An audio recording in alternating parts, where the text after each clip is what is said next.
India, Kaisara, Gasa, Korea, Oblaya, Korea, Sanjepura, Lanka, Maria, Sosipasepo,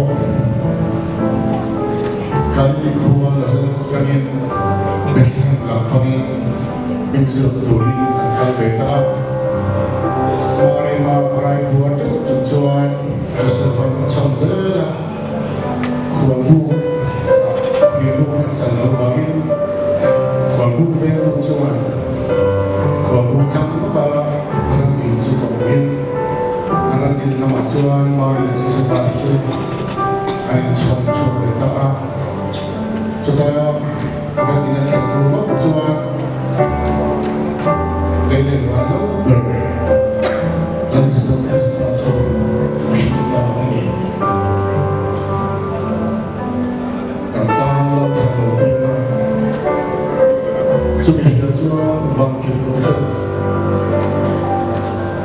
dan seterusnya anak saya berapa tema saya coba teknologi dengan proses lecuma lo ini yang proses Vinahian kita melihat satu kita lebih satu ingin berambut tidak cuma hitam cincin dosa warna karena sampai kita mempunyai uang tujuan bahan tujuan bisa kecil tujuan berambut tujuan dan sampai kemudian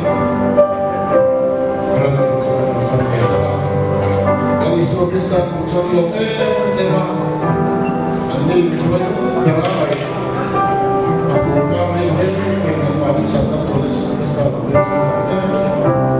pok kunci bayar bukan biar ada diberi cara Dana Yesus Kristus ada biar kita melakukan ini. Jadi lahir kian kocak lemah bisnis cuan. Asli matang dari anu bang cuan.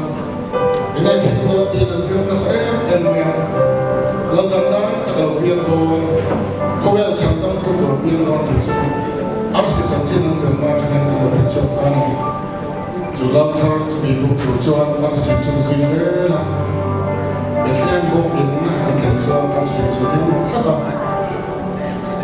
Cuan sudah cuan. Aku bilang kalau memang asli nggak bukan cuan. Bokin cuan cuci bukan.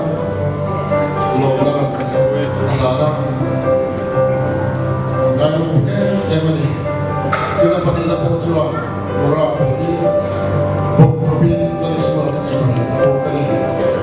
Ini bokin itu kan dari murah bagi dari cuci bukan. Baru kita terus. Itu berbeda. Kenapa? Karena istilah kita ayat soalnya itu kena itu terkait dengan sahaja. Karena itu karena benar itu terkait dengan kita jadi. Wenahnya kemudian lagi